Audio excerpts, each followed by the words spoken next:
우리 간사님 다시 나오셔서 말씀하시겠습니다. 사랑하는 여러분, 행복한 밤이에요. 네, 저 정말 행복한데 여러분 어떠세요?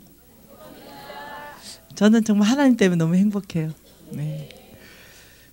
에베네셀 교회에서 집회하면서요, 저도 하나님의 특별한 은혜를 경험하고 있거든요. 예, 그리고 이제까지 집회했던 형식을 완전히 뛰어넘어서 간증을 거의 다 뺀 이런 집회는 지금까지 처음인 것 같아요. 네, 그러니까 그만큼 여러분에게는 성경적 기반을 아주 견고하게 하나님이 내리시게 하시는 것 같습니다. 그래서 아무래도 여러분이 살아내려고 하는 열정이 가득 차 있는 것 같아요. 그래서 더 많은 이 어떤 이 성경의 어떤 이 말씀들을 지금 계속 하나님이 내리고 있다 생각이 들거든요. 네, 두 번째 하늘은행 이 이자율, 배가의 이자율에 두 번째를 하나님께서요, 이 하나님의 사람이다 이렇게 말합니다. 이 사람들 누굽니까? 성빈입니다. 하나님의 사람, 이 사람들은 하나님이 불러서 그래요. 하나님이 불러서 이 사람들을 부를 때 하나님께서 놀랍게도 말씀하시는 게 뭐냐면, 먹을 것, 입을 것, 마실 것, 사역비 이거 내가 줄게 이렇게 부르는 거예요. 그러다 보니까 이 사람들에게 하나님이 주셔야 하는 거죠. 네, 그 주시는 걸 누구를 사용하신다? 그렇죠. 성부를 하나님이 사용하신다 이렇게 말하는 거예요. 하나님이 성부를 사용하셔서 하나님 성빈들을 공급하기를 원하신다. 삼각형 그림 그 기억하셔야 돼요. 자, 하나님의 말씀 빌립보서 한번 보십시다. 빌립보서, 고린도후서 먼저 보십시다. 고린도후서 9장 말씀 먼저 볼게요. 고린도전서 9장 말씀. 이 고린도전서 9장 말씀에는요, 하나님께서 성빈들을 어떻게 섬겨야 되는지를 말씀하고 있는데요, 이 고린도전서 9장 9절 말씀은 이렇게 말합니다. 모세의 율법에 곡식을 밟아 떠는 소에게 망을 씌우지 말라 기록하였으니 하나님께서 어찌 소들을 위하여 염려하심이냐 이렇게 말했는데, 여러분 이거는 신명기 25장 4절 말씀을 인용한 거예요. 모세 율법에 이 곡식 밟아 떠는 소에게 망을 씌우지 말라 그랬죠. 신명기 말씀에. 그 말은 여러분 곡식 떠는 소에게 입에 망을 씌우면 뭔 말입니까? 굶가지 마라, 굶기지 마라 이 말입니다. 너희를 위하여 일을 하는데 굶기지 마라. 이게 소에 대한 말이 아니고요, 누구를 위하여 말하느냐면 성빈, 사역자들에 대해서 하나님께서 말씀하면서 말씀하신 인용의 말씀입니다. 10절에 이렇게 말하죠. 오로지, 근데 제가 읽으면 무조건 같이 읽으면 됩니다. 오로지 우리를 위하여 말씀하심이 아니냐, 가연 우리를 위하여 기록된 것이니 밭 가는 자는 소망을 가지고 갈며 곡식 떠는 자는 함께 얻을 소망을 가지고 떠는 것이라. 밭 가는 자, 이는 성빈을 얘기합니다. 이 밭 가는 자는 소망을 가지고 갈고 곡식 떠는 자는 함께 얻을 소망을 가지고 떤다. 이 말이 바로 12절 1절 말씀을 하시는 거예요. 우리가 너희에게 신령한 것을 뿌렸은즉 너희의 육신의 것을 거두기를 과하다 하겠느냐. 이 말은요, 신령한 것, 하나님의 말씀을 뿌렸은즉 육신의 것, 너희들에게 재물을 거두는 것이 가하지 않다. 다시 말하면 이건 이 말입니다.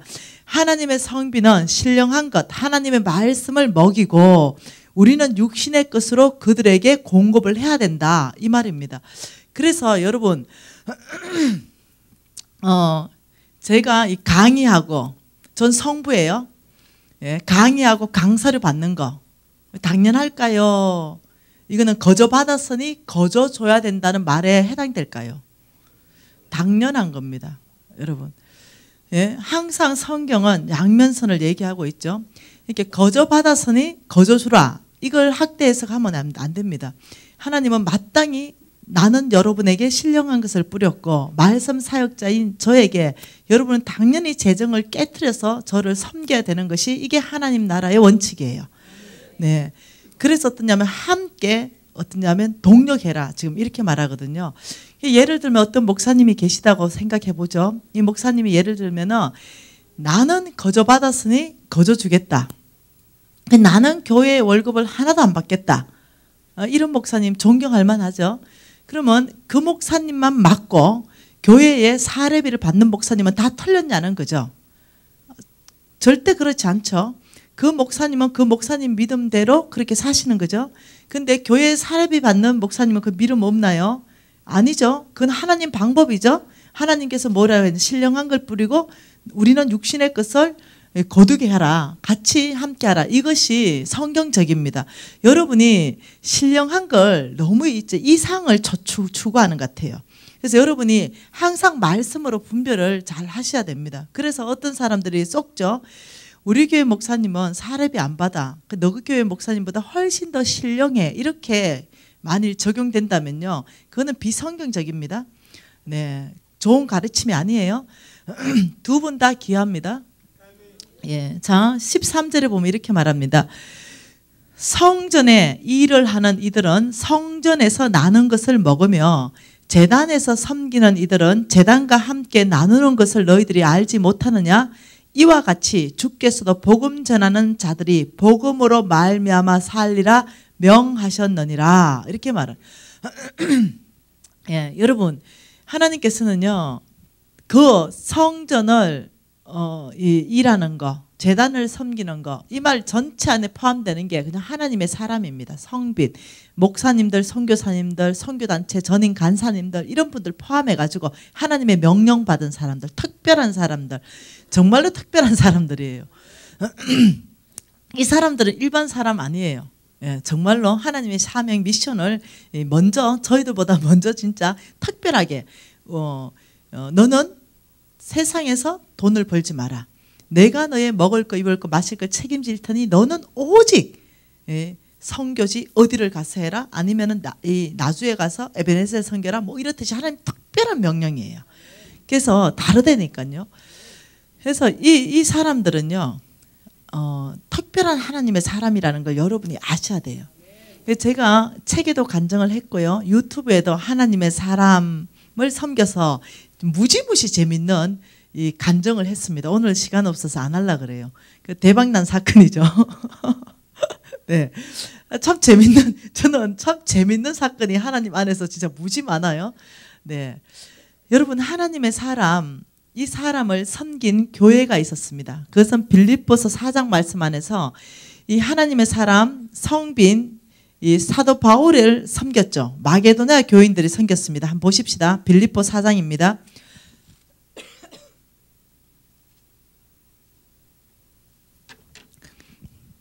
이 빌립보 4장에서 보면은 15절에 이렇게 말합니다.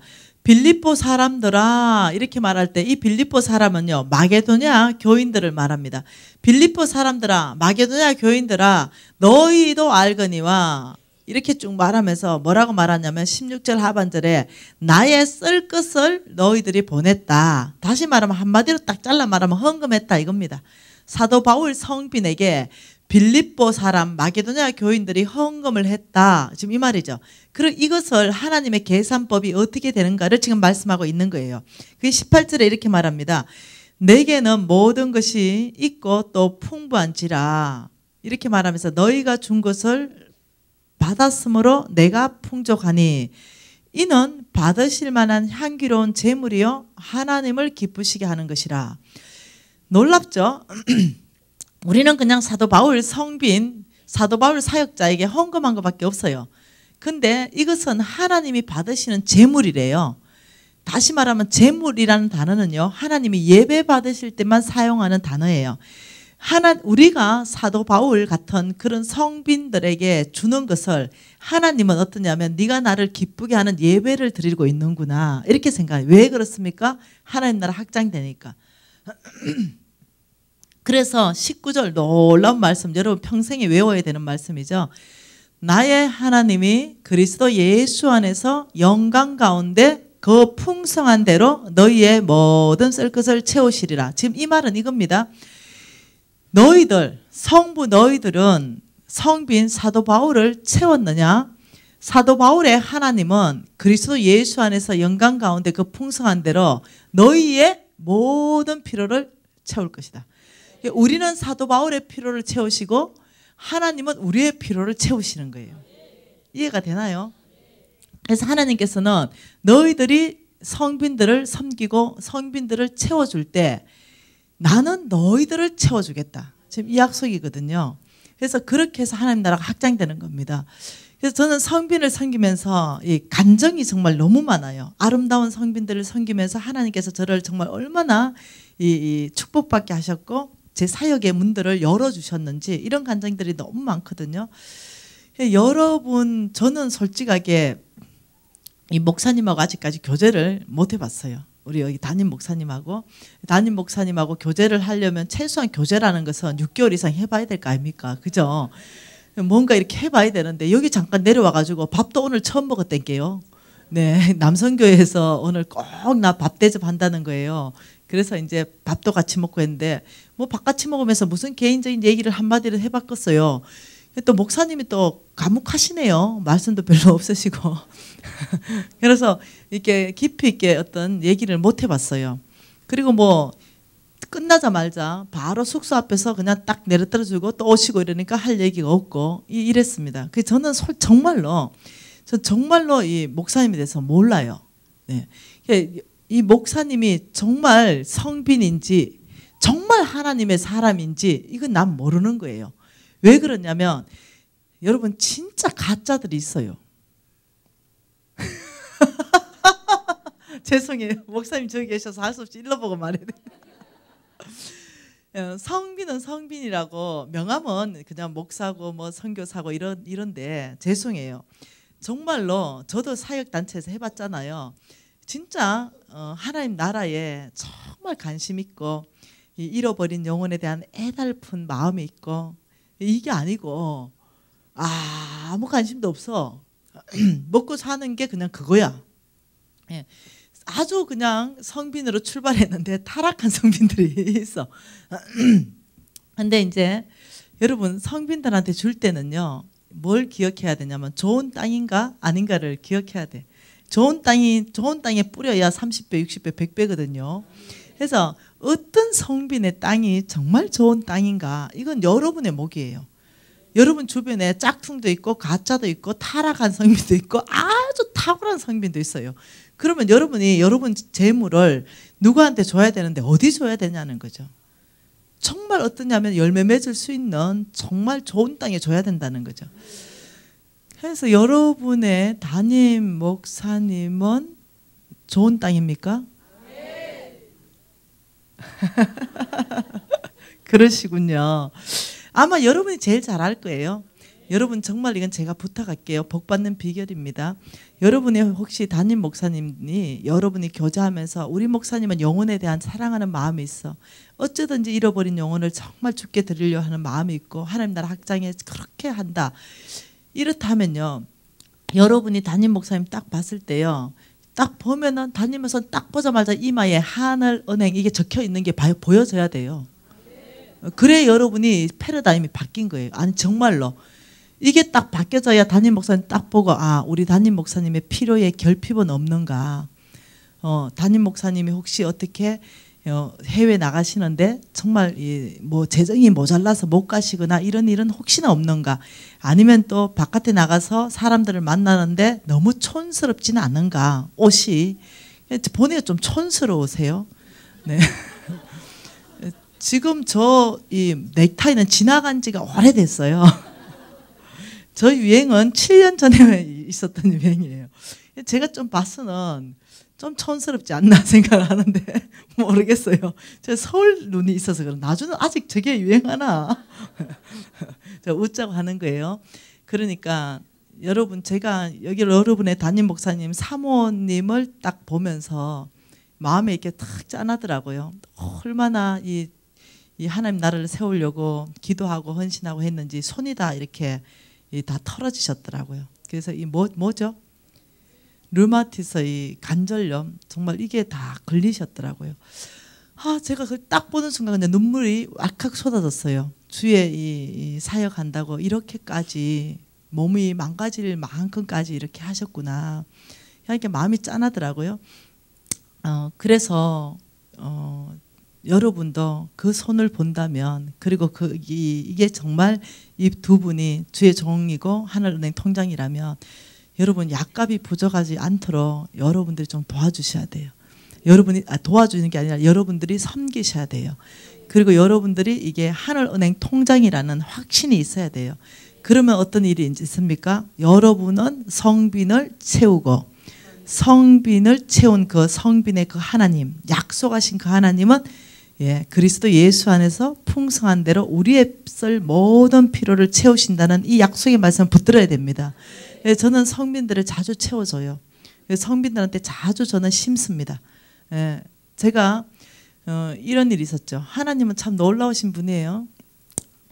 우리 아들 대학 떨어진 얘기 해줬나요? 우리 아들이 엄마 그만 얘기하면 안 될까요? 그 이쁜 아들 알죠? 유튜브 본 사람은 알죠? 다 이쁜 아들. 그 이쁜 아들 원래 대학 떨어졌어요. 원래 대학 떨어지고 이제 마음이 아팠죠. 떨어져도 우리 아들은 서울대 떨어졌어요. 다른 아들은 서울대 원서도 못 넣는데 그 서울대 떨어졌는데 이 녀석이 서울대 갈 실력이 솔직히 안 됩니다. 근데 가고 싶어 해요. 원래 또 서울대 한번 쳐본다는데 아따 아무 데나 가면 좋겠는데 그래서 이제 그 녀석이 떨어졌는데 제가 내 친구가 있어요. 성빈 친구. 난 뭐 그 친구 짜더라 그렇게 좋아하지도 않는데 나오기만 하면 한국 나오기만 하면 나를 만나. 그 얘기 내가 해줬나요? 그리고 이렇게 말해요. 미진아 내가 밥 살게. 우리 아버지가 재벌 아이가. 그래가지고 알았다. 그래서 나는 우리 이 아버지가 재벌이기 때문에 내가 밥 사야 된대. 그러면서 밥 사는 집이 꼭 김밥 천국집입니다. 그래서 내가 나 오늘 안 먹는다 밥 안 먹는다 니하고 밥은 먹고 만나자. 이렇게 아이대 오늘은 네가 니를 위해서 메뉴를 바꿨대. 뭔데? 이렇게 잔치국수다. 알았다. 그래가지고 내가 이제 아주 비싼 거 맛있는 거 살려면 안 돼. 지가 성부라고. 지가 성부고 우리 아버지가 모든 걸 주기 때문에 자기가 더 하나님하고 가깝다나 어쩐다나. 한 번 더 그런 친구 하나 있어요. 밥 먹어서 잔치국수 먹었는데 미진아 아들 어째 됐노? 야 작년 12월 달 얘기예요. 아들이 어째 됐으면 내가 니한테 얘기 안 했겠나? 아들이 그 붙었으면 얘기 안 했겠나? 떨어졌다 재수한다. 이러니까 하따 니 속 상하겠다. 자존심도 센데. 근데 그러고는 이제 밥 먹고 헤어졌어요. 그리고 그날 저녁이 돼서 이제 집에 저는 자기 전에 내면의 정리를 꼭 하거든요. 한 30분. 아버지 혹시 제가 불순종한 거 있습니까? 아버지 음성에 민감하게 놓친 게 있습니까? 이런 것들을 이제 묻는 거예요. 묻는데 갑자기 생각이 하나 들어요. 뭐 낮에 잔치국수 먹었던 생각이 계속 나는 거죠. 생각이 먼저 옵니다. 하나님 음성은. 생각이 왔을 때 이게 하나님한테 오는가? 이거 깔때기를 대면 되죠. 왜 나지? 생각이 들어온 거예요. 내가 생각하려고 생각한 게 아니고 생각이 그냥 나버린 거죠. 주님 앞에 제가 바로 엎어졌습니다. 아버지 저에게 지금 생각이 들어왔습니다. 낮에 잔치국수 생각이 들어왔는데 아버지 혹시 이걸로 무엇을 말씀하고 싶은 말씀이 있으십니까? 이러니까 그 아도 너 아하고 똑같이 고3 아이가 대학 갔냐 한번 물어보면 좀 줬나? 그렇구나. 다시 나오고 전화했습니다. 야 누가 참 똑같이 대학 시험 쳤잖아. 대학 갔나? 이러니까 당연히 갔지. 성빈의 아들인데 니보다 내가 더 사랑 안 받나? 사실 성경에 보면 그런 얘기가 있거든요. 이 하늘의 상급이 지극히 큰 얘기가 있거든요. 사실 내가 할 말은 좀 없어요. 그러면서 얘기하길래 알았다. 어느 대학 갔노? 이러니까 뭐 전 세계에서 3번째로 좋은 대학을 갔더라고. 근데 진짜 열불이 올라오더만. 알았다 하고 전화 끊었어요. 그래서 이제 끊었는데 주님이 그것만 물어보면 어쩌노? 이러고 뭘 더 물어봐야 되는데 이게 등록금 생각이 나는 거야. 안 되겠다. 또다시 내가 야 그 등록금은 마련돼가 등록은 어찌 했냐 이러니까 야 네가 왜 우리 등록금 걱정하노? 하나님으로부터 등록금 지금 오고 있다. 성질이 나는 거지. 그래 얼마까지 왔나? 얼마까지? 얼마까지 왔는데 이렇게 곧 온다 이제. 그 말은 뭡니까? 곧 등록금 납부일이 다가온다는 거예요. 곧 온다. 걱정도 하지 마라. 여러분 이 성빈 어째 생각해요? 그래서 전화 끊었어요. 그래 하나님한테 고다봐라 그래. 믿어서 전화 끊었어요. 주님이 나한테 이렇게 하는 거예요. 네가 완전히 오게 해라. 그래서 다시 전해서 등록금 얼만데? 이러니까 얼마 안 한다. 1,000만 원. 1,000만 원. 우리 아들 공부 시키려고 1,000만 원 적금 하나 넣어놨었거든요. 그래서 할 수 없이 아침에 내가 1,000만 원 찾아서 그놈은 성빈한테 다 보냈네요. 내가 하나님이 돈 쓰는 방법, 돈은 뼈 빠지게 내가 벌게 했습니다. 그 내 아들 떨어지고 그 아들 붙이고 등록금 뺏어가는 분 어째 생각하세요? 여러분 나는 이 미션이 그 자체가 나한테 사명입니다. 그러니까 돈은 저와 여러분이 이제 벌 거예요. 쓰는 사람은 성빈이 쓸 거예요. 여러분 어때요? 좋죠? 그런데 여러분 꼭 기억하세요. 하나님이 성부들에게 어떻게 말씀하셨는지, 성부는 어떤 사람이 성부인지 하나님이 이렇게 말했습니다. 너희들이 의인 되기 시작하면 내가 속부의 재물들을 너희들에게 옮겨주겠다 약속하였습니다. 그럼 의인은 누구냐는 거죠. 의인은 로마서 말씀에 이렇게 말합니다. 오직 믿음으로 사는 사람, 이게 의인이라고 그랬습니다. 의인의 정의 첫 번째 뭐라고요? 오직 믿음으로 사는 사람. 그 여러분이 하나님의 재물을 받으려면요, 첫째 믿음으로 살아야 돼요. 믿음으로. 이 두 번째 의인의 정의를 시편 37편 가지고 말씀하십니다. 시편 37편입니다.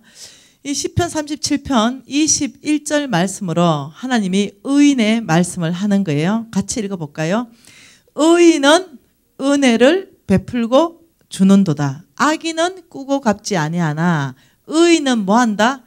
은혜를 베풀고 주는 자. 다시 의인은 은혜를 베풀고 뭐하는 자? 주는 자. 이게 의인이에요. 여러분 준다, 이건 내 걸 뭐 내놓는다는 거죠. 이건 뭐 있어야 주지. 뭔 말 이해되죠? 아무것도 없는데 어째 주겠습니다.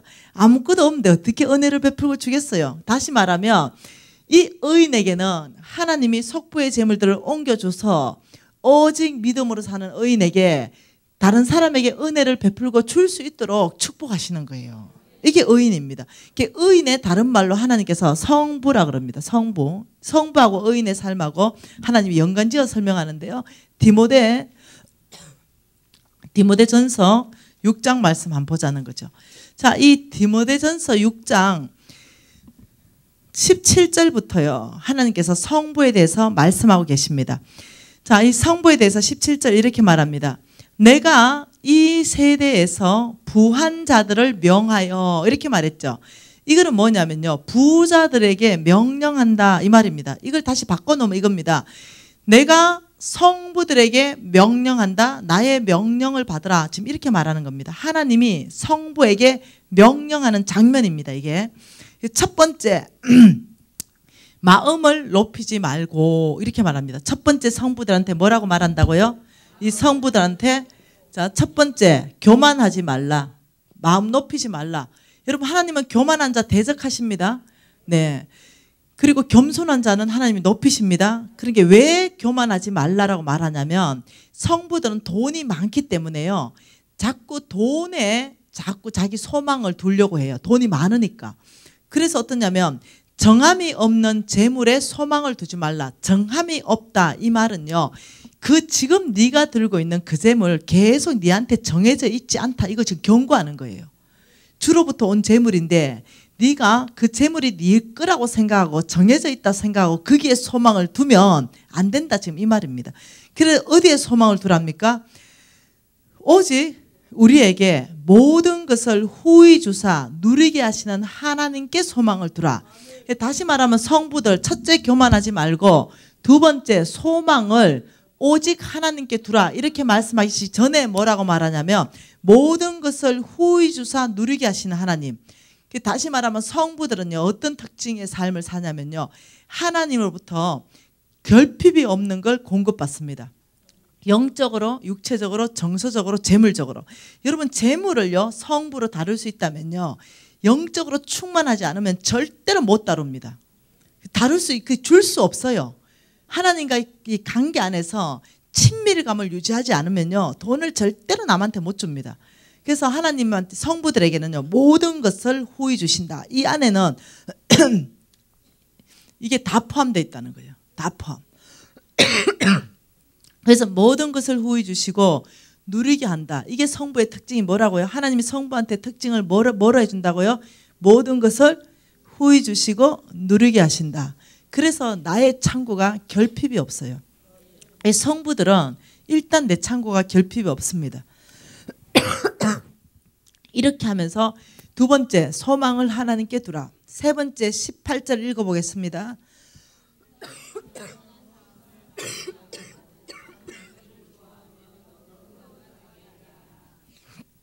예, 18절에 이렇게 말하죠.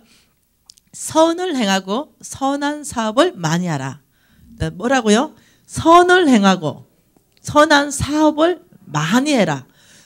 네 번째는 나누어 주기를 좋아하고 너그러운 자가 되라. 자, 성부들의 특징 한번 봐보십시다. 참 놀랍죠? 교만하지 말라. 소망은 오직 하나님께 두라.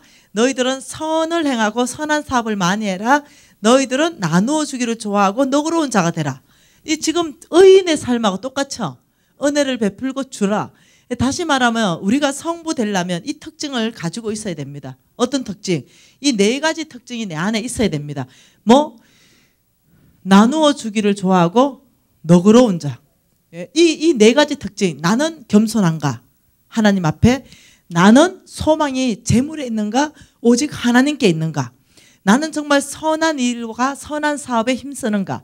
나는 나누어 주기를 좋아하고 너그러운 자인가? 이게 성부에 가져야 되는 태도와 성품입니다. 이래 할 때 다시 말하면 하나님이 역으로 뭐랍니까? 이런 사람에게 나는 재물 주겠다. 이렇게 말하는 거예요. 그래서 이 성부의 삶 안에서 하나님께서 말씀하시는 게 뭐냐면은 하늘은행 계좌를 개설하라. 그래서 여기에서 선한 사업과 나누어 주고 선한 일을 행하라. 이렇게 선한 일 중에 한 군데가 가난한 자고 하나님 나라의 사람이다. 이게 왜? 이 사람들은 하나님 나라 확장하기 때문에 하나님 이들에게 재물 줘야 되는 거예요. 세 번째 하나님께서 어디에 재물을 주라고 하냐면 하나님 나라의 프로젝트입니다. 뭐라고요? 하나님 나라의 프로젝트. 이 하나님 나라의 프로젝트, 예, 여기에 너희들의 재물을 줘야 된다. 이렇게 말하는 거죠. 예, 하나님 나라의 프로젝트는 여러분 다 아시죠? 얘기 안 해도. 예, 얘기 안 해도 아시잖아. 하나님 나라 프로젝트는 하나님 나라가 확장되는 걸 얘기하는 거예요. 이렇게 예를 들면은 이 세상 나라하고 다른 거죠. 자, 여러분이 한번 봐보십시다.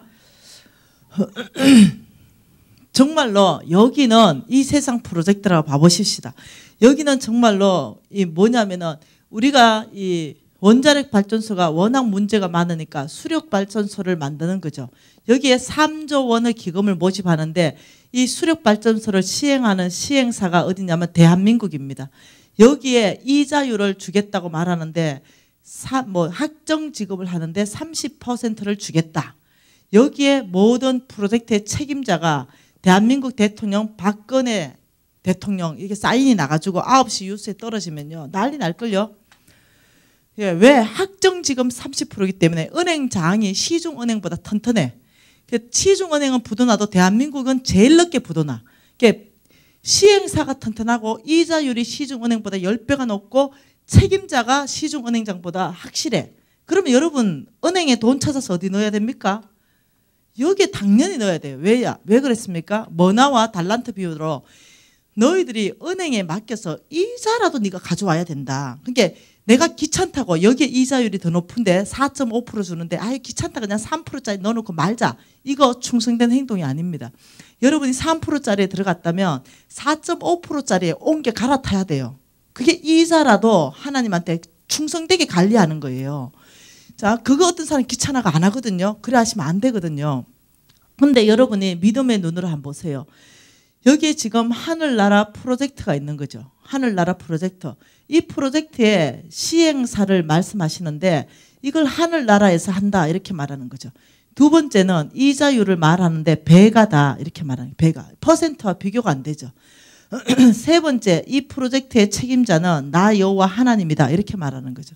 여러분이 이 프로젝트를요 뭘로 봐야 되냐면 성경 말씀에서 많은 프로젝트가 있습니다. 선교지에 우물 파는 거, 뭐 선교지에 병원 건축하는 거, 선교지에 학원 건축하는 거, 학교, 선교지에 이 또 뭡니까? 양식 공급하는 거, 구제사역, 뭐 많죠. 많은 것 중에 시행사가 하늘나라다. 이 뜻이 뭐냐면요. 시작을 사람이 한 프로젝트인가 하나님이 명령에 따라서 프로젝트가 이게 다르다는 거죠. 똑같은 우물 파는 건데도 똑같은 어떤 구제사역 하는 것도 자기의 미션을 이루기 위해서 하는 건지 하나님께서 말씀하셔서 하는 건지 다르다는 거죠. 이해되나요? 그래서 어떠냐면 하나님께서 성경에서 명령한 프로젝트가 있는데 이 많은 거 다 하늘나라 프로젝트일 수 있습니다.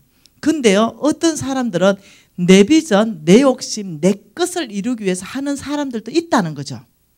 뭐 참 하나님의 사람이 아닌 사람들, 네, 그런 사람들은 하나님이 이거 하지 말래도 그거 막 하는 거야. 다시 말 이거예요. 니는 논매라. 하나님이 주의 종한테 니는 논매는 거 해라 이러면 하다 나는 논매는 거 싫고요. 넘들이 우물 기르는 게 이게 좋겠습니다 하고 우물 그냥 기르는 거죠. 하나님의 명령과 상관없이 우물 길러 올려. 예, 하나님은 똑같은 하나님 나라 사역을 하더라도 하나님 어떠냐면 각각의 은사와 재능대로 일을 맡겨요. 그러니까 내가 우물 파면 우물을 기르면 더 잘할 것 같지만 하나님은 논매는 게 여기가 좋다는 거야. 하나님은. 그러니까 하나님 명령은 논매라면 논매로 오면 논매고 예를 들면 우물 팔 놈은 우물 팔고 왜 종놈이 뭐 더 할 말이 있어. 하나님 하라 하면 딱 그거 하면 돼. 나도 뭔가 일을 시킬 때 내가 잘 할 거 아니에요. 우리 직원들의 은사. 그 뭘 시켜. 그 말 많은 놈이 꼭 있어. 그 뭐 내가 봐나. 왜? 자르려고. 뭔가 이해되죠? 아, 시키면 시키는 거 하면 되는데 자꾸 지가 하고 싶은 거. 아, 그게 아니고 내가 시키는 거. 내가 주인이잖아. 근데 자꾸 엉뚱한 거. 두 번 잘릴 위기가 있었는데 내가 지금 아직 올해까지 지금 붙여놨어 내가. 하나님도 마찬가지예요. 가장 잘 알고 내가 지금 임마 내가 니를 채용한 건 그거 말고 이거 하라고 이거거든요. 나도 직원 뽑을 때요. 걔 이거 시키려고 뽑았어. 근데 자꾸 이거 하겠대. 아, 근데 성질 팍 나는 거지 내가. 야, 내가 널 뽑을 때 이거 시키려고 뽑았다. 아, 그거 아는데요. 이건 내가 안 하고 싶다고. 야, 그럼 네 하고 싶은데 가라. 하고 싶은데. 우리 회사를 떠나서 네 하고 싶은 거 해라. 이해되시나요? 하나님도 그의 종을 뽑을 때요. 하나님이 쓰고 싶은 딱 영역이 있어. 그러니까 네 그거 하라면 남에게 엄청 좋아 보이다. 그거 딱 하면 거기에는 바로 열매가 나. 이해되나요? 그게 뭐냐면 시행사. 하나님이 시행한 거. 하나님이 먼저 시행한 게 뭐냐면 성경 전체에서요. 여러분 오해하지 마세요. 성경 전체에서 가장 탁월한 하늘나라 프로젝트 하나님의 명령이 떨어진 게 뭐냐면요. 교회 건축입니다. 이 교회 건축이 하나님이 가장 내가 원하는 내 프로젝트다. 이걸 발표했는데요. 여러분 학개서 이 말씀을 보면은요. 일단 학개서 한번 보십시오. 자, 학개서 말씀 여러분 성경을 다 찾아야 됩니다. 자, 학개서 말씀의 배경을 여러분이 꼭 이해를 하셔야 됩니다. 이 학개서 말씀의 배경을 이해를 하시려면 에스라의 배경을 이해하셔야 되고 느헤미야를 이해하셔야 됩니다. 이 학개서 말씀 배경은 에스라의 배경으로 쓰고 있는데요. 이 학개서 말씀을 여러분 오해하시면 안 돼요. 이 학개서 말씀의 배경은 뭐라고 하냐면 1차 포로로 귀환해가지고 하나님의 성전을 짓다가 방해하는 사람들이 엄청나게 많았어요. 그러니까 성전 짓는 게 중단돼 버렸어. 완전히. 그 중단돼서 더 성전을 짓을 수 없는 상황이 됐어요. 그러자 이 사람들이 성전 못 짓자 자기 집들을 막 짓고 있었어요. 이 사람들이 처음에 나왔을 때 하나님 성전을 먼저 지었어요. 그런데 이제 중단됐고 자기 집을 막 짓고 시작할 때 학개서 선지자를 통해서 하나님이 명령하시는 명령인 거예요. 그게 뭐냐면 학개서 1장 8절에 이렇게 말합니다. 너희는 산에 올라가서 나무를 가져다가 성전을 건축하라. 그리하면 내가 그것으로 말미암아 기뻐하고 또 영광을 얻으리라 여호와가 말하였느니라. 다시 말하면 성전이 중단되고 이들이 자기 집을 짓기에 막 급급한데 하나님의 명령이 떨어졌어요. 뭐 성전 건축하라. 지금 이 상황이 된 거예요. 이해됐죠? 어디 이거 하늘나라 프로젝트는 어디서 명령이 떨어져야 된다? 어디서 시행하는 거다? 하나님이 시작하는 거다. 그 하나님이 하늘나라에서 시작했습니다. 뭐 성전 건축해라 이래 된 거예요. 그러니까 이들이요 대답이 기가 막힙니다. 처음에 나올 때는 성전 건축하더만 내 집 짓기 시작할 때마다 욕심이 탁 들어가 버렸어요. 그 이들이 대답이 2절입니다. 만군의 여호와가 이같이 말하여 이르노라. 이 백성이 말하기를 여호와의 전을 건축할 시기가 이르지 아니하였다 하느니라. 다시 말하면 이렇게 말하는데, 아따 아버지 때가 아닌데요. 때가 하나님 성전 건축할 때가 아닌데요. 때가 아니라니까요. 왜? 우리 집도 지금 다 못 지었거든요. 지금 우리 집 짓고 있는데 뭐 지금 성전 건축합니까? 지금은 때가 아닙니다. 일단 우리 집 좀 지어놓고요, 그 다음에 지어야 됩니다. 지금 뭐 우리 집 지은 돈도 지금 모자라거든요. 지금 때가 아니라서 지을 수 없거든요. 어째 생각하십니까? 하나님은 지금 때다, 지금 성전 건축해라 하는데 얘들의 반응 어째 생각하세요? 아이고 아버지 때가 아닙니다. 다시 말하면 불순종하기로 결정하는 거예요. 하나님이 하라는 거에 불순종하는 거예요. 그래서 그것을 여러분 바꿔놓으면요, 뭔지 압니까? 자기에게는 부여하고 하나님께 대하는 인색한 자 누굽니까? 속부. 이미 이들은 속부의 삶으로 가고 있었어요. 그래서 하나님께서 열받아가지고 뭐라고 말하냐면 이렇게 말합니다. 3절부터 여호와의 말씀이 선지자 학개에게 임하여 이르되 이 성전이 황폐하였거늘 너희가 이때에 판벽한 집에 거주하는 것이 옳으냐? 너희 집부터 짓는 것이 옳으냐? 그러므로 이제 만군의 여호와가 이같이 말하노니 너희는 너희의 행위를 살펴라. 뭐가 지금 잘못됐는지. 그러면서 결과 주겠다. 너희의 그 결과는 6절이다. 같이 읽습니다. 너희가 많이 뿌릴지라도 수확이 적으며 먹을지라도 배부르지 못하고 마실지라도 흡족하지 못하며 입어도 따뜻하지 못하고 일꾼이 싹을 받아도 그것을 구멍 뚫어진 전대에 넣음이 되느니라. 많이 들어봤죠? 속부의 결과. 다시 9절. 너희가 많은 것을 바랐으나 도리어 적었고 그것을 집으로 가져갔으나 내가 불어버렸느니라. 나 만군의 여호와가 말하는 이것이 무슨 까닭이냐? 왜요? 내 집은 황폐하였을 때 너희는 각각 자기의 집을 짓기 위해서 빨랐다. 그러므로 뭐 우선순위가 바뀌었으므로 너희로 말미암아 하늘은 이슬을 거쳤고 땅은 산물을 거쳤으며 내가 이 땅과 산과 곡물과 새 포도주와 기름과 땅의 모든 소산과 사람과 가축과 손으로 수고하는 모든 일에 한제를 들게 하였느니라. 다시 말하면 복 못 받는다. 절대 내가 너에게 복 안 준다. 암만 수고해봐라. 그게 너희 돈 되는지. 이 말 하는 거예요. 그래서 하나님께서 마음 아픈 게 뭐냐면은 이들이 순종 못하는 게 마음 아픈 거예요. 하나님 이들이 돈이 없다는 거 알아요. 근데 이들의 마음은 이미 속부가 돼서 내 집부터 지으려는 마음이 가득 차 있는 거예요. 그러니까 하나님은 하나님의 성전을 지을 때 하나님 항상 하나님이 지으셨어요. 이들의 돈을 다 끌어내서 짓는 게 아니라 하나님이 2장에 이렇게 말합니다. 2장 6절에 만군의 여호와가 이같이 말하노라. 조금 있으면 내가 하늘과 땅과 바다와 육지를 진동시킬 것이요 또한 모든 나라를 진동시킬 것이며 모든 나라의 보배가 이르리니 내가 이 성전의 영광이 충만하게 하리라. 만군의 여호와의 말이니라. 은도 내 것이요 금도 내 것이요. 다시 말하면 하나님 이렇게 말합니다. 야, 성전 내가 짓는단 말이다. 니 좀 있어봐라. 하늘과 땅과 바다가 육지가 진동해서 모든 나라의 보배들이 너희 성전 짓는 곳으로 이동할 것이다. 왜? 금도 내 것이고 은도 내 것이기 때문에 성전 짓기를 너희들이 순종하면 재물은 내가 보낼 것이다. 이렇게 말한 거예요. 그런데 이들이 이제 아는 거야. 자기 거 막 안 뺏기려고 하다가 회개하고 돌이키면서 적극적으로 정말 성전 짓는데 동참하기 시작하는 거예요. 깨트리기 시작하고 그게 어디냐면은 18절 내려갑니다. 너희는 오늘 이전을 기억하라. 아홉째 달 24일 곧 여호와의 성전 지대를 쌓던 날부터 기억하여 보라. 곡식 종자가 아직도 창고에 있느냐? 포도나무, 무화과나무, 석류나무, 감람나무의 열매가 맺지 못하느냐? 그러나가 언제입니까? 성전 짓기로 결정한 날. 그러나 오늘부터 이 성전 짓기를 결정한 날 오늘부터 내가 너희에게 복을 주리라. 여러분이 하나님 복 주는 비결을 성전 안에서 알아야 됩니다. 여러분에게 하나님이 명령하셨다면 여러분을 통해서 그 일을 할 수 있도록 여러분의 최선을 다해야 되는 거예요. 성전 지을 때 어떨 때 성전 짓는 것이 성공하냐면 두 가지가 따라와야 돼요. 첫째는 우리가 가진 것을 깨트려서 하나님 나라한테 내놓을 때 하나님은 거기에 복 주시는 하나님. 두 번째는 우리의 힘으로 다 못 지어요. 그 적극적으로 어떠냐면은 복음 전도를 해야 됩니다. 그래서 믿지 않는 자들이 이 안으로 배가 돼야 됩니다. 그러니까 성도 수가 배가 돼야 돼요. 그 사람들이 함께 어떠냐면 하나님이 은혜 부으셔서 헌금하게 해서 이걸 아름답게 이뤄가는 거예요.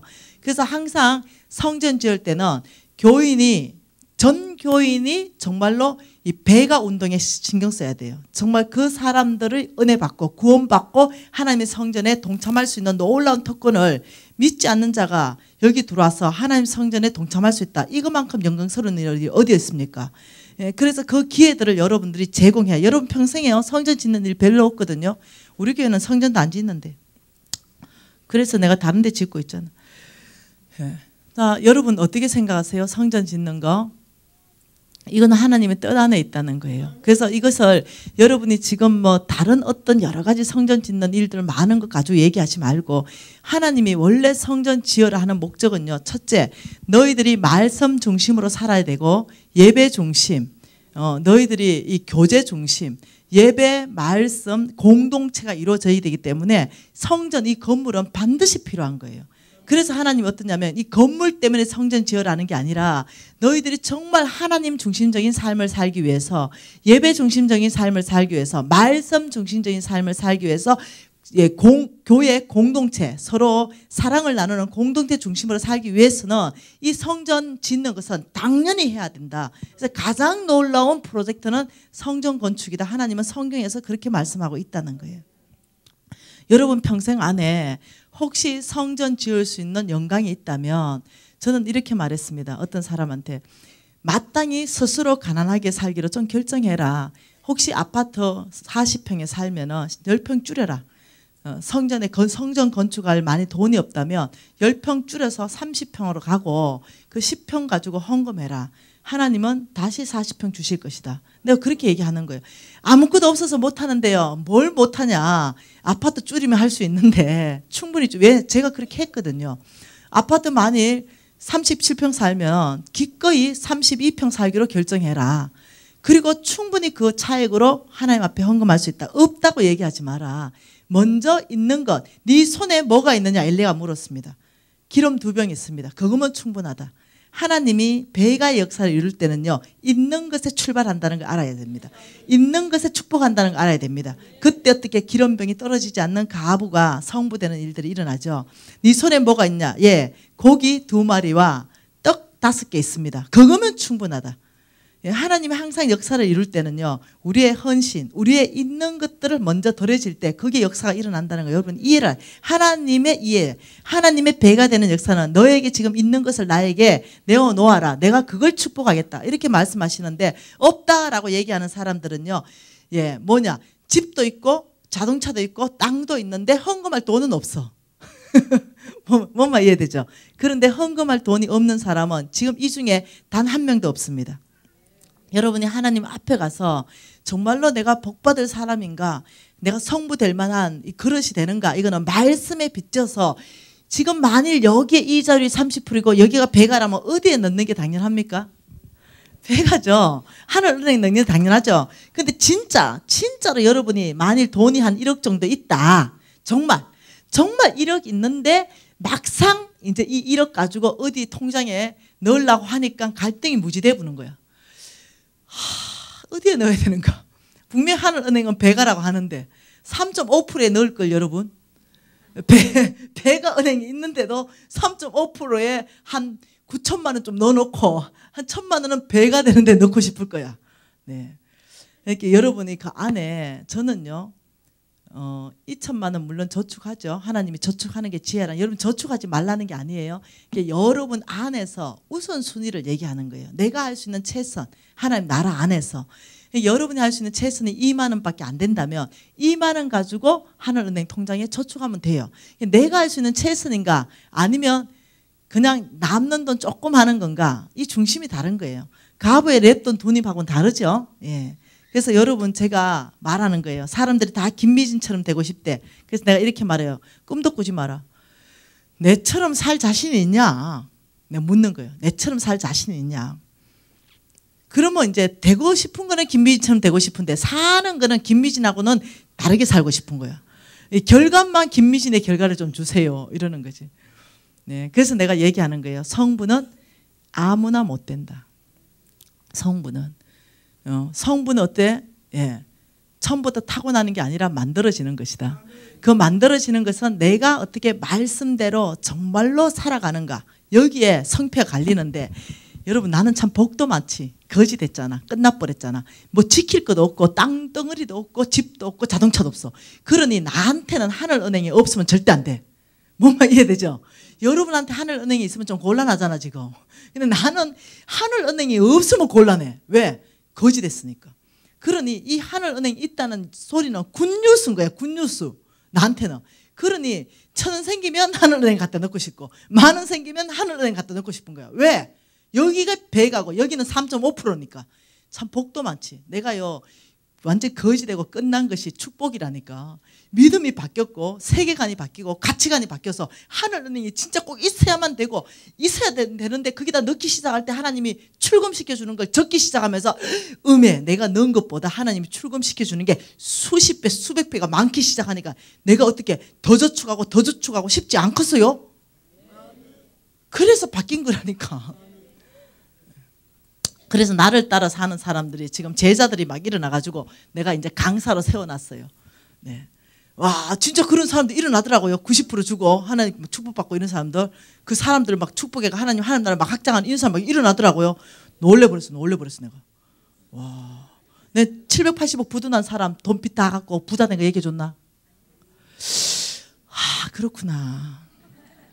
2년 만에 부도나고 150명 직원에 150억 버는 여자 얘기 한번 해줬나? 책으로 낼게요. 이 판으로. 지금 시간이 없어. 내 제자들이요, 뭐 780억 부도내고 뭐 바로 그 이제 3년 안에 이제 뭐 이렇게 새롭고 되고 이런 감정들을 내가 이제 따끈따끈하게 엊그제 들었어요. 우리가 왕의 재정학교를 통과하면서 왕의 기업들을 모으거든요. 왕의 기업들을 모아서 이 기업들은 오직 주님의 나라 확장하겠다 사명이 있는 기업들이 지금 100개가 모였어요. 우리가 10,000개 세우는 게 목표입니다. 이 기업은 오직 왕의 재정학교 졸업해야만 들어올 수 있어요. 그 기업들은 오직 하나님 나라를 세우는데 우리가 90% 내놓겠습니다. 이런 기업들이거든요. 그 기업 안에서 지금 지난주 금요일 날에 간증이 나온 거예요. 그 이제 회장님이 간증한 게 뭐였냐면은 780억 3년 전에 부도났대요. 그리고는 이제 김미진이 강의를 듣게 되고 김미진이 막 죽으려고 했대요. 네가 할 수 있는 최선의 일을 할 때 하나님의 역사 1억이 풀어진다 소리를 듣고 내가 할 수 있는 최선의 일이 이 상황에서 뭘까 이래가지고 대리운전이었대요. 대리운전, 택시 뭐 이런 거. 그래서 대리운전을 3년 하면서 780억 부도낸 사람이니까 나하고는 또 스케일이 달라. 큰 사업을 했겠죠. 그러면서 3년 동안 영적 근육을 하나님이 만들어 가시고 새롭게 이제 빚어 가셨죠. 이 3년에 회장님이 대리운전 택시기자 했다. 어찌된지 알겠죠.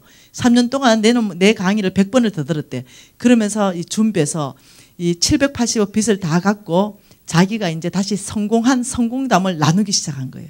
그리고 이제 이 어느 그룹, 아주 큰 중국 그룹하고 계약 체결해 가지고 매달 자기가 돈을 받는 게 일단은 계약서를 내가 하긴 했어요. 이 계약서를 제가 오늘도 들고 왔어요. 그게 58억이에요. 그리고 앞으로는 무슨 2천억이 더 들어온대요. 이제 그런 얘기를 이제 간증하는데 우리는 또 간증하면 또 다 증거자료 또 가져오라 그래. 그래서 다 보니까 이제 일단 증거자료 자체로는 다 사실이더라고요. 이런 일들이 일어나고 있는 거예요. 실질적으로.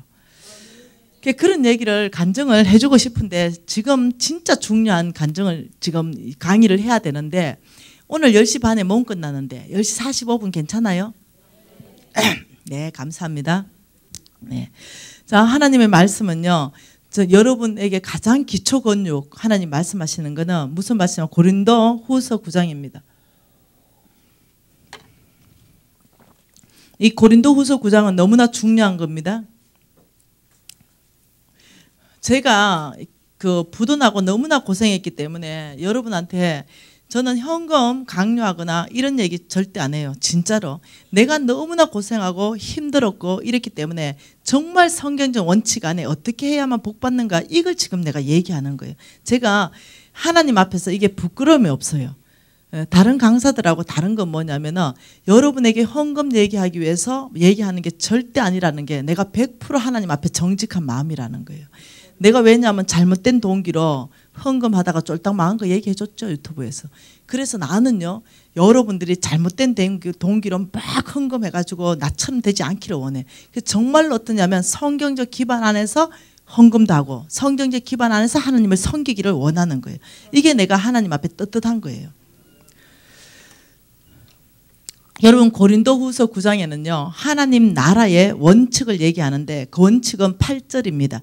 이게 하나님 나라의 원칙입니다. 8절 읽을게요. 하나님이 능히 모든 은혜를 너희에게 넘치게 하시나니 이는 너희로 모든 일에 항상 모든 것이 넉넉하여 모든 착한 일에 넘치게 하려 하심이라. 여기에 모든이 4번 나오죠. 하나님 나라에 대해서 설명하고 있어요. 하나님 나라는 어떤 나라인가? 모든 은혜가 넘치는 나라, 모든 일에 모든 것이 넉넉하여 모든 착한 일에 넘치게 하는 나라가 하늘나라예요. 그렇기 때문에 하나님이 우리에게요 넘치도록 부어주시는 거예요. 왜? 이 일을 이루어 가시기 위해서. 이 하나님이 6절에 이렇게 말하는 거예요. 돈 얘기하면서 적게 심는 자는 적게 거두고 많이 심는 자는 많이 거둔다. 다시 말하면 돈을 심고 돈을 거둔다라고 얘기하고 있는 거예요. 이 하나님이 또다시 말씀하시기 10절에 이렇게 말합니다. 심는 자에게 씨와 먹을 양식을 주시는 이가 너희 심을 것을 주사 풍성하게 하셨다. 그리고 너희의 의의 열매를 더하게 하신다. 이렇게 말했는데 여러분 여기가 참 중요한 대목이죠. 심는 자 누굽니까? 심는 자. 이 심는 자는요 저와 여러분입니다. 성경은 3,000구절을 다 농사꾼으로 얘기하는데 심는 자는 저와 여러분인데 이 심는 자, 농사꾼 심는 자에게는요 하나님 뭐 준답니까? 씨와 먹을 양식을 준다는 거예요. 하나님이 주시는 방법은, 돈을 주시는 방법은 2가지를 준다는 거예요. 씨를 주고 먹을 양식을 준다는 거죠. 다시 말하면 씨는 먹을 게 아니라는 거죠. 먹을 양식은 먹을 거라는 거죠. 다시 씨는 너희들이 심어야 거둘 수 있는 거라는 거죠. 여러분 옥수수 1개 심으면 어찌 되는지 알죠? 옥수수 1개. 옥수수를 1개를 심으면 750개를 거둬요. 알죠? 나달 하나씩 심으니까. 여러분 감자 100개 심으면 몇 개 거둡니까? 감자 100개. 이거 농사 잘 알잖아. 이거 감자 눈 5개 딱 떼가 하나 심으면 여기 한 10개 나잖아. 그러면 감자 1개 심으면 한 50개 나잖아. 감자 100개 심으면 뭐? 감자 농사 짓는 사람이 100가마니를 수확했으면 한 가마니는 뭡니까? 이거 씨감자잖아. 한 가마니가 만일 100개 있다라고 생각한다면 이 100개의 감자, 1개의 감자를 심으면 이 눈 하나에 10개가 나오니까 1개 감자에서 50개 감자가 나오니까 100개를 심으면 5,000개가 나오지요. 계산적으로. 다시 말하면 씨라는 것은 어떤 거냐면 배가 되는 거야. 배가. 씨라는 것은. 씨를 심으면 항상 열매가 배가 되는 거죠. 이걸 얘기하는 거죠.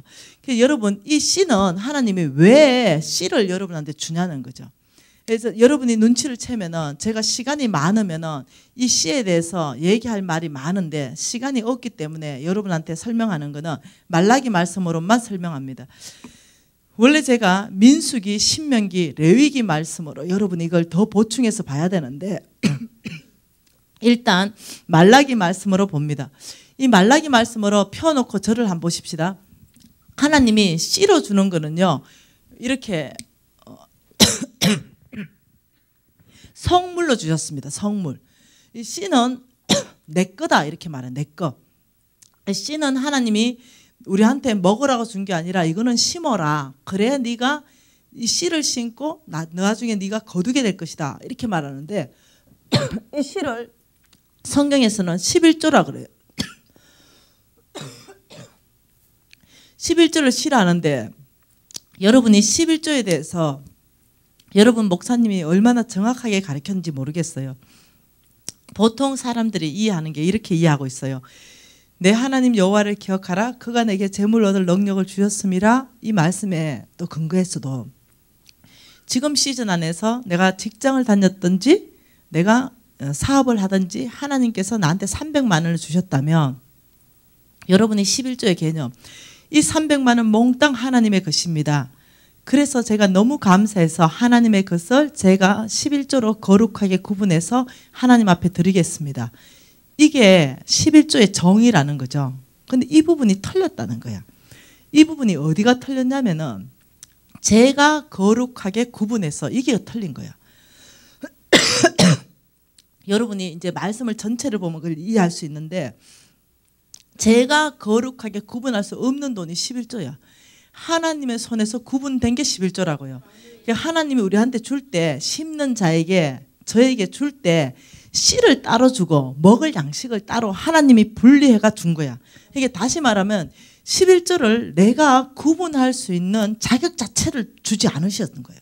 그러니까 하나님은 두 개를 구분해서 이거는 내가 너에게 준다 씨다. 그리고 이거는 내가 너에게 공급한다 먹을 양식이라. 이건 네가 먹고 씨는 심어야 된다. 이렇게 말한 거죠. 여러분 목사님들이 또 이렇게 말합니다. 믿음이 없는 사람은 11조 하지 못한다. 믿음이 있는 사람이 온전한 11조를 한다. 여러분도 들어봤습니까 혹시?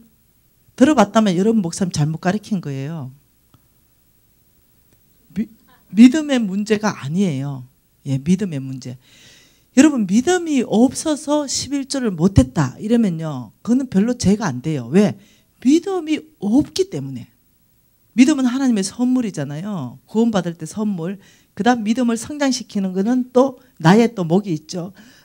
근데 이게 내가 믿음이 없어서 11조를 하고 믿음이 커서 온전한 11조를 하고 이게 아니라는 거죠. 하고 못하고가 아니에요. 왜냐하면 하나님은 성경 전체에서 믿음의 문제로 얘기할 때는요. 단호하게 믿음이 적은 자들아 너희가 나를 어떻게 의심하느냐 이렇게 나가세요. 근데 믿음의 문제가 아니기 때문에 말라기에서요. 이 11조를 씨를 먹어버리는 사람한테 이렇게 말합니다. 도둑놈아 이렇게 바로 나가요. 믿음의 문제를 안 다루고요. 도둑놈 생명의 문제로 다루고 있어요. 여러분 말라기 3장 8절 말씀 보십시다. 이 말라기 3장 8절에 사람이 어찌 하나님의 것을 도둑질하겠느냐 그러나 너희는 나의 것을 도둑질하고도 말하기를 우리가 어떻게 하나님의 것을 도둑질하였나이까 하는도다. 이는 곧 11조와 봉헌물이라. 여러분 하나님은요 이 11조를 우리한테 준 적이 없기 때문에 11조를 먹어버리면 나의 것을 네가 훔쳐갔다고 바로 도둑놈아 이렇게 나와버리는 거죠. 그리고 봉헌물은 뭐냐면 하나님 앞에 헌납한 헌금을 말하는 거예요. 약속 헌금. 하나님한테 내가 이건 헌납하기로 약속했기 때문에 하나님 이미 받아버린 거예요. 이미 받으신 거예요. 근데 이걸 내가 안 해버리는 거지. 예, 이제 그 얘기를 하는 거예요. 다시 말하면 이 11조에 대해서 하나님이 뭐라고 말하냐면 이 받아버린 봉헌물을 내가 먹어버리니까 하나님이 이미 받았는데 하나님의 건데 내가 먹어버리는 게 되고 이거는 준 적이 없는 건데 또 우리가 먹어버리는 거죠. 그래서 이 11조는 믿음의 문제가 아니라 이 생명의 문제인데 왜 이걸 실어주냐면요. 이 씨를 너희들이 심으면 어떤 현상이 일어나느냐 이 현상이 일어난다는 거죠. 여러분 이거 알죠? 이거 12민족 예, 이스라엘의 12지파가요 10분의 9만 먹으라 그랬어요. 맞나요? 너희들이 10분의 9만 먹고 10분의 1을 레위 지파에 주라 그랬어요. 레위 지파에 너희들이 10분의 1씩 주라 이러면 이 레위 지파에 모이는 금액은 10분의 12가 옵니다. 근데 이 레위 지파에게도 너희도 10분의 9만 먹어라. 이 말은 뭐냐면요. 이 사람들보다 너무 뛰어나게 잘 살지 마라 이거예요. 그래서 성빈들, 목사님들은요. 평균으로 살아야 돼요. 스스로 가난하기를 결정해야 됩니다. 이게 너무 성도들보다 뛰어나게 모든 걸 가지면 안 된다는 거예요. 예를 들자면 에베네셀 담임 목사님의 수준은 여러분 전체 성도들의 수준의 평균 정도 사시면 된다는 거예요. 예. 그러면 에베네셀 교회 목사님하고 저기 강남의 부자교회 목사님하고는 또 다르겠죠, 수준이. 가장 아름답다 그러는 거예요. 평균. 그래서 이제 목사님의 차 수준을 딱 보면서 여러분 수준이 딱 봤죠, 내가. 예. 여러분 차는 거의 다 마티즈인가 보다 생각했어요. 네. 그래서 그 정도 여러분의 만일 전체 수준이 목사님 차 수준이 여러분 전체 차 수준의 평균 이하다. 이거는 여러분 죄송해요. 여러분 잘 못 섬기시는 거예요. 그 여러분의 전체 수준보다 너무 높게 수입자 탄다. 이거 목사님 잘 못하시는 거예요. 여러분은 여러분 수준 전체에서 평균을 내서 우리 목사님을 그 정도 잘 섬겨드리고, 목사님은 또 어떠냐면 그 정도 섬김을 받고 내가 자족하고 하나님 앞에 가난하게 살기로 결정해야 되는 거예요. 이해되시나요? 그래서 하나님은 이 레위 지파에게 니도 10분의 9만 먹고 그러면 10분의 3이 남는다 그랬어요. 어디에 말씀에? 물론 민수기, 신명기, 레위기의 말씀에 나옵니다. 그러면 이 10분의 3을 남는 걸 가지고 고아와 가부와 객들에게 너희들이 먹여야 된다. 이렇게 말하는 거죠. 다시 말하면 하나님은 왜 씨를 우리한테 주냐면요, 먼저 그의 교회를 축복하기 위해서 하나님이 세운 계획입니다. 하나님의 아이디어예요. 하나님의 아이디어는 예수를 통해서 천국 가게 하는 것은 하나님의 아이디어예요. 다시 말하면 몸된 그의 교회를 축복할 수 있는 하나님의 아이디어와 방법은 뭐냐면 씨예요. 그래서 이 씨를 줌으로써 내가 먼저 그의 교회에 재정이 부족함이 없도록 하겠다고 결정하신 거예요. 여러분 교회가 재정이 부족한다면 100% 확신합니다. 여러분 중에 도둑놈이 있어서 그래요. 부족하다면. 하나님의 나라 안에서는요, 그의 교회 레위 지파 안에 절대로 부족함이 없도록 제정해 놓은 법이 씨예요. 11조.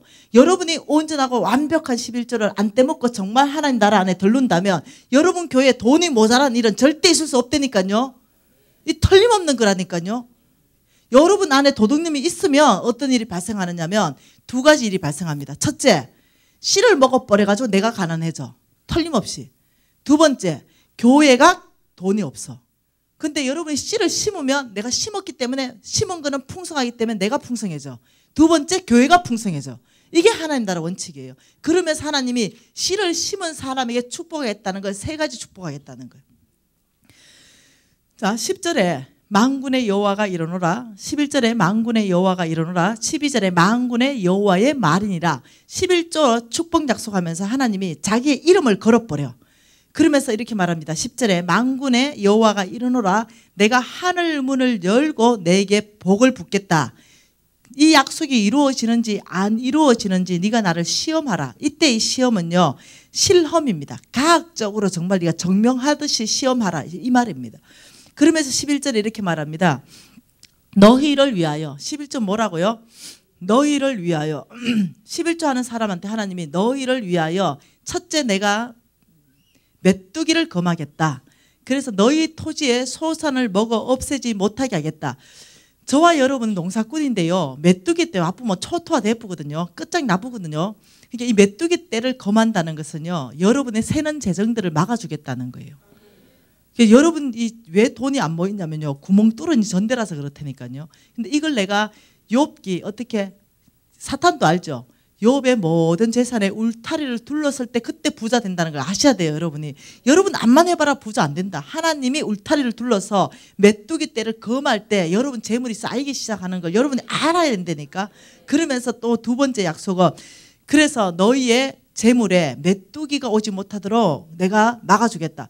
메뚜기 떼 아프면 알죠? 맨날 어디 갖다 줍니까? 사건 사고 터져서 그걸로 돈이 뻥뻥 터지고, 맨날 병원에 돈 다 갖다 주고. 그래서 메뚜기 때 오면 하여튼 우회됐든 간에 돈이 안 모여. 예, 우회됐든 간에. 그리고 두 번째 하나님 또 말합니다. 포도나무의 열매가 기한 전에 떨어지지 않게 하겠다. 여러분, 포도나무의 열매가 기한 전에 떨어졌다, 이 말은 뭐냐면 나의 공급이 끊어져 버렸다, 이 말입니다. 내가 더 공급이 필요한 시즌 안에 있는데 더 이상 공급이 안 되는 거예요. 근데 하나님이 씨를 심는 사람은 씨를 심었기 때문에 그 열매가, 포도나무의 열매가 기한 전에 떨어지지 않고 계속 공급되는 일들을 내가 하겠다. 네가 지금 A라는 회사에 만일 네가 잘렸냐, 잘못됐냐, 그럼 나는 다른 축복의 통로를 만들어 가겠다. B라는 회사를 줄 것이고 이때가 사업할 수 있는 길들을 열어갈 것이다. 아무튼 나의 방법으로 너에게 포도나무의 열매가 기한 전에 떨어지지 않도록 너의 필요를 내가 공급하겠다, 이 약속입니다. 하나님 왜 그러냐면, 씨가 뭐냐면은 하나님이 축복의 열매 씨로 줬기 때문에 이걸 심으면 열매 나는 게 당연하다는 거죠. 열매 날 때는 몇 배로 나는 게 당연하다는 거죠. 그러니 나의 재물들이 모이기 시작하고, 나의 재물들이 보호받기 시작하고, 내가 공급이 끊어질 때는 다른 공급들이 이어지기 시작하고, 이렇다는 거예요. 여러분 하나님이 이렇게 말씀하셨는데 여러분이 이제 그거는 여러분의 몫입니다. 내가 정말 어디에서 재물의 통로가 막혔는가 이걸 여러분이 보셔야 된다는 거예요. 이해되시나요? 여러분 이 보통 일이 아닙니다. 예, 이제는 5분 안에 모든 메시지를 마칠 텐데 여러분 오늘 이 밤이 가기 전에 저는 그래서 11조를 떼먹었거든요. 저는 믿음의 문제인 줄 알고 믿음이 없을 때는 11조를 하고 싶어도 진짜 할 수가 없었어요. 믿음의 문제였기 때문에. 믿음이 없었기 때문에. 근데 나중에는 이게 아니고 생명의 문제인 줄 알고 내가 정말 회개하고 돌이켰습니다. 그리고 아버지 지금까지 내가 떼먹은 모든 11조 정말 죄송하다고 몰랐다고 아버지 탕감해달라고 오늘 탕감해 주시면 제가 다시는 11조 떼먹고 하나님의 돈을 도둑질해서 먼저는 내가 가난해지고 하나님의 나라를 가난하게 만드는 그의 교회를 가난하게 만드는 일을 하지 않겠다. 내가 반드시 11조에서 먼저는 내가 부여하고 그의 교회를 부여하는데 하나님의 이 아이디어를 제가 이제는 이해를 했다라고 얘기했어요. 여러분 이것은 계시를 받아야 이해가 돼요. 예. 그래서 여러분 지금 당장 11조 하면 돈이 없어질 것 같죠? 아니요. 아닙니다. 그것은 씹는 것입니다. 그리고 하나님은 거두게 하실 것이에요. 여러 가지 영역으로 거두게 하실 거예요. 새는 재정을 막으면서 거두게 하실 거예요. 예. 여러분 예레미야 51장 보십시다.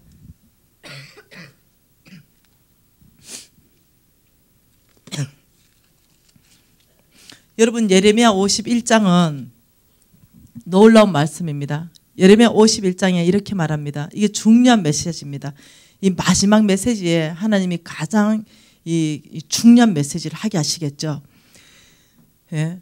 예레미야 51장에 여호와께서 이와 같이 말씀하시되 보라 내가 멸망시키는 자의 심령을 부추겨 바벨론을 치고 또 나를 대적하는 자 중에 있는 자를 치되 내가 타국인을 바벨론으로 보내어 키질하여 그 땅을 비게 하리니 재난의 날에 그를 애워싸고 치리로다. 여러분 이 말씀이 여러분 좀 어려울 수 있는데요.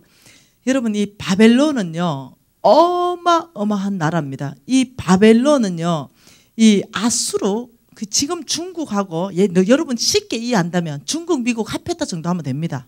이 중국 미국 합할 정도 이 아수르를 거대한 아수르를 치고 생겨난 바벨론입니다. 다시 말하면 지금 이 오늘날 이 바벨론은요 어마어마한 미국 중국 이런 개념보다 훨씬 더 이 놀라운 대제국입니다. 자 이때요 이 역사 안에서요 지금까지 바벨론처럼 강한 나라는 지금까지도 없습니다. 이 그런 나라를요 하나님이 치겠다 이렇게 할 때 이스라엘 북방은요 무너져 버렸어요. 그리고 남방은요 1, 2차 포로로 잡혀가던 그런 시기예요. 그러니까 이스라엘은 완전히 끝나는 그런 시기에서 하나님이 뭐라고 하냐면 나는 바벨론을 치겠다 이렇게 말했어요. 여러분 말이 안 돼요. 바벨론을 칠 수 없어요. 예, 그런데 치는데 하나님이 페르시아를 동원합니다. 페르시아를 동원해서 바벨론을 치게 하는 거예요. 그러면서 하나님이 바벨론을 내가 누구를 통해서 치느냐 이럴 때 2절에 타국인을 바벨론으로 보내서 치겠다 키질하겠다 이렇게 말한 거죠. 그래서 바벨론이 봤을 때 타국인 페르시아는요 여러분 타국인이다 이러면 특징이 뭡니까? 타국인의 특징 언어가 달라. 언어 우리하고 중국하고 언어가 다르듯이 이게 타국인이에요. 이 타국인의 특징은요 문화가 다릅니다. 문화 타국인의 특징은 얼굴의 생김새가 달라요. 타국인의 특징은 가치관이 다릅니다. 가치관. 타국인의 특징은요 어떤 삶의 원칙들 이런 게 다 다른 거예요. 이게 타국이네요. 그런데 하나님께서 이 타국인 페르시아를 보내서 바벨론을 치겠다 이렇게 말하는데 여러분 성경 전체를 봐서요 이 바벨론을 뭘로 표시하는지 압니까? 바벨론이다 로마 제국이다 이렇게 말할 때는요 세상적인 걸 말할 때 세상의 문화 세상의 물질 세상의 세계관 이걸 표현할 때 바벨론이다 로마 제국이다 이렇게 말하는 거예요. 그래서 페르시아에 의해서 정말로 멸망당하게 되는데요. 여러분 오늘날 바벨론은 어디입니까? 오늘날 바벨론 이 오늘날 바벨론 정말 세상적인 문화 세상적인 가치관 세상적인 이 원칙 세상적인 것들이 꽉 차 있는 게 바벨론입니다. 절대로 무너지지 않을 것 같은 견고한 시스템 이 세상적인 거 우리 크리스찬들은 아무리 크리스찬으로 살아도 이 세상이 너무나 시스템이 견고해서 우리의 복음이 들어가지 않을 것 같은 경관성, 이게 세상의 바벨론입니다. 근데요, 하나님은 이렇게 말합니다. 그렇게 거대한, 역사상에 없는 그 거대한 바벨론을 내가 무너뜨리는데 그 작은 페르시아를 내가 사용한다. 타국인을 사용해서 나는 그 거대한 바벨론을 다 무너뜨린다. 여러분, 여기에서 여러분이 결정하셔야 돼요. 나는 타국인으로 살 것인가? 여러분, 타국인이 뭡니까? 세상하고 다른 거예요. 언어가 달라. 언어. 타국인의 언어는 다릅니다. 세상의 시스템을 무너뜨리는데 하나님은 지금 에베네셀 교회 안에 타국인을 찾으시거든요. 아무나 쓰지 않습니다. 타국인을 써서 세상의 바벨론을 무너뜨리실 거예요. 그래서 이 타국인이 쓰는 언어는 이렇습니다. 세상의 언어는 이렇죠. 나 너에게 실망했어. 야, 나 너 그럴 줄 몰랐어. 야, 나 왜 너는 맨날 이 모양이냐. 이건 세상의 바벨론이 쓰는 언어예요. 근데 타국인들은 안 그래요. 야, 하나님이 너를 쓰실 거야. 야, 너는 소망이 있어. 너는 꼭 잘 될 거야. 내가 너 도와줄게. 내가 너를 신뢰해. 내가 너를 용납해. 내가 너를 용서한다. 이거는 타국인의 언어입니다. 세상이 봤을 때는요, 이해 안 되는 언어예요. 네. 여러분, 바벨론의 문화는 뭡니까? 돈 벌어서 남 주냐? 나를 위해서 돈 벌지? 타국인은 뭡니까? 돈 벌어서 남 주라. 문화도 돈 버리는 문화도 다릅니다. 사람에 대한 가치관은 바벨론은 뭡니까? 사람의 학력입니다. 그게 그 사람의 가치의 기준이에요. 어디 나왔냐? 서울대냐? 전문대냐? 초등학교밖에 못 나왔냐? 이게 기준이에요. 네, 외모가 어떻게 생겼냐? 집안의 재력은 뭐냐? 너의 이 건세는 뭘 가졌냐? 이겁니다.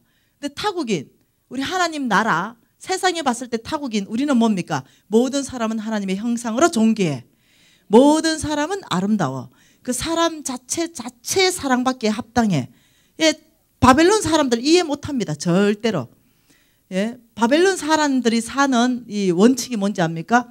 세상적인 성공을 위해서라면 무엇이든지 합니다. 남을 짓밟고라도 올라갑니다. 경쟁의식, 비교의식 해서 그걸 꼭 이뤄냅니다. 지키고 얻고. 근데 타국인들은 안 그래요. 오직 기준을 성경 말씀으로 기준을 삼으면서 그 말씀 안으로 살게 되죠. 그래서 이 바벨론 사람들은요, 내 뜻, 나를 영화롭게 하는 거, 이거 이뤄가기 위해서 모든 걸 바치는 사람들이에요. 근데 우리 타국인 우리는요, 하나님의 뜻, 하나님의 영광을 이뤄드리기 위해서 모든 걸 바치는 사람들이에요. 여러분, 세상에 이 강한 시스템 무너지지 않을 것 같습니까? 하나님은 타국인을 보내서 내가 이 바벨론을 치겠다 하신 그 하나님은 오늘도 말합니다. 누가 타국인으로 살겠냐? 누가 이 바벨론과 다른 언어를 쓸 것이며 다른 가치관과 다른 원칙과 다른 목적의식과 다른 신념체계로 하늘의 언어를 쓰기 시작하며 하늘의 원칙과 하늘의 가치를 가지고 이 세상, 이 시스템 바벨론을 내가 칠 때 누가 타국인으로 나에게 쓰임받을 것인가? 여러분, 이 재정 원칙 전체는요, 타국인의 삶을 요청하는 것입니다. 세상의 시스템 안에서는 이 삶을 못 살아내요. 내가 타국인 되겠습니다. 하나님의 시스템으로 살아내겠습니다. 하나님의 원칙으로 살겠습니다. 이 타국인을 하나님이 오늘 이 에베네셀 교회 안에서 찾으신다는 거예요. 누가 타국인으로 살아내어서 나의 영광을 위해서 쓰임받을 것인가? 나는 바로 이 자가 드러나면 내가 나의 것들을 부어서 저 무너지지 않을 것 같은 제 시스템을 내가 무너뜨리겠다. 여러분, 저는 하나님 앞에 타국인으로 살기로 헌신했습니다. 그러자 하나님은 저를 들어서 지금 이 경제 원칙, 저를 들어서 지금 부수고 있습니다. 저 바벨론 같은 저 경제 원칙들을 지금 무력화시키고 있습니다. 치고 있습니다. 하나님 승리하고 계세요. 하나님 온 땅 안에서 하나님의 나라의 사람들을 일으키고 있습니다. 하나님은 이런 타국인 찾습니다. 여러분, 오늘 누가 정말로 이 타국인으로 살겠습니까? 하나님은 오늘 이 에베네셀 안에 타국인으로 살겠다고 전적으로 헌신에 들어오는 이 사람 오늘 기름 붓기 시작하시며 오늘 쓰기 시작하실 겁니다. 항상 하나님이 여러분을 축복하실 때는요, 영적 질서 안에서 축복하십니다. 오늘 목사님이 여러분을 기도 인도하실 때 성령이 기름 부으셔서 타국인의 삶을 살아낼 수 있도록 하나님이 직접 기름 부으실 거예요. 오늘 목사님 나와서 여러분 손 높이 드십시다. 하나님, 제가 경제 원칙을 타국인으로 살겠습니다. 아버지 정말로 세상의 경제 원칙으로 사는 것이 아니라 아버지 타국인 하늘나라의 경제 원칙으로 바벨론을 치실 때 저를 써 주시옵소서. 여러분 간절하게 하나님이 타국인을 찾으시는데 아버지 제가 타국인의 삶을 살겠습니다. 우리가 지금 이 시간에 하나님이 기름 부으시며 여러분을 써기 시작하실 때 간절하고 정말 결단하면서 나아가기를 원합니다. 우리가 하나님을 3번 주여 3번 부르면서 우리의 의지 앞에 정말 아버지 제 의지 제 신념을 아버지 다 바꾸겠습니다. 우리 통성으로 주님 앞에 기도하시겠습니다.